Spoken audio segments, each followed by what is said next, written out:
Hello दोस्तों, आपने जिन्नातों की कहानियां तो बहुत सुनी होंगी, लेकिन आप में से कभी किसी ने जिन्नात को देखा नहीं होगा। और आज मैं आपके लिए एक ऐसी ही सच्ची और डरावनी कहानी लेकर आ गया हूँ, जिसमें दो सगी बहनों ने हकीकत में जिन्नात को देखा था। दोस्तों, ये रियल स्टोरी हमें बताइए रूबी ने, जो दिल्ली के सुन्ना नगरी में रहती हैं। तो दोस्तों, देर न करते हुए हम स्टोरी स्टार्ट कर दें। दोस्तों, ये बात है आज से 15 साल पहले की। रूबी अपने ससुराल में थी। एक दिन उनकी बहन उनके घर आती हैं और कहती हैं, बाजी मुझे फिरोजशाह कोटला जाना है। जी हाँ दोस्तों, ये वही फिरोजशाह कोटला है जिसे जिन्नातों का गढ़ भी कहा जाता है और जो दिल्ली की सबसे ज्यादा हॉन्टेड पैलेस में से एक है। तो रूबी ने कहा, ठीक है बहन, हम दोनों फिरोजशाह कोटला चलेंगे, लेकिन आज नहीं कल, क्योंकि आज टाइम ज्यादा हो चुका है। रूबी की बहन कहती है, ठीक है बहन, हम कल चलेंगे। अगले दिन दोपहर को 3 बजे रूबी और उनकी बहन घर से निकल जाते हैं फिरोजशाह कोटला जाने के लिए।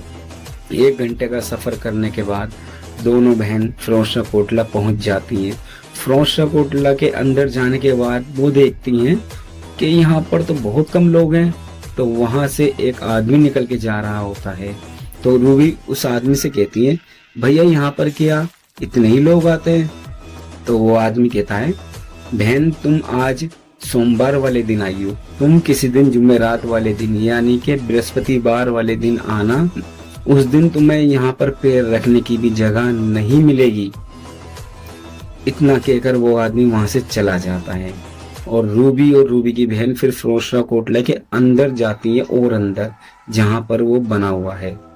तो दोस्तों, फिरोजशाह कोटला के अंदर ना काफी सारी गुफाएं बनी हुई हैं, जिनके अंदर लोग जाते हैं, अगरबत्ती जलाते हैं, मोमबत्ती जलाते हैं और वहां पर फूल चढ़ाते हैं। रूबी और रूबी की बहन उनमें से ही एक गुफा में जाकर बैठ जाती हैं।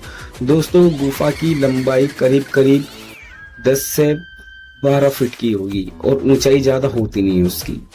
और उसकी जो छत है ना गुफा की, उसके ऊपर चिमगादड़ ही चिमगादड़ होती हैं बहुत सारी।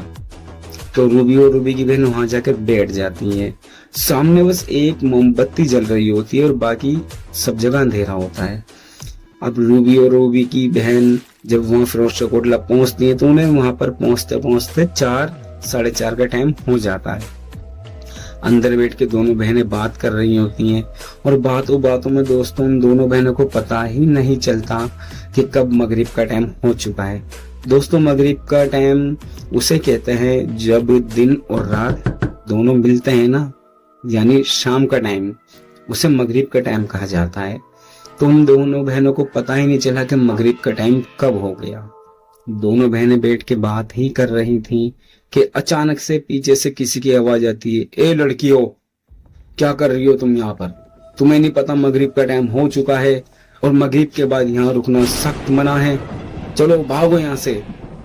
दोस्तों, ये आवाज सुनने के बाद दोनों बहनों ने जैसे पीछे मुड़ के देखा, उनके सामने एक जिन्नात खड़ा था जो बहुत ही लंबा और तगड़ा था, जिसकी दाढ़ी पूरी सफेद थी, उसके बाल पूरे सफेद थे, उसने कपड़े भी पूरे सफेद पहन रखे थे और वो ऐसे चमक रहा था जैसे कोई स्टार, कोई तारा चमकता है ना, इस तरीके से उसके चेहरे पे अलग ही नूर था। उसको देखने के बाद दोनों बहनें बहुत ज्यादा डर जाती हैं और ये बात कहने के बाद ही वो जिन्नात वहां से गायब हो जाता है। जब उन दोनों बहनों ने देखा कि वो वहां से गायब हो चुका है तो दोनों बहन वहां से भागते भागते बाहर चली जाती हैं, फिर अपने घर पे आती हैं।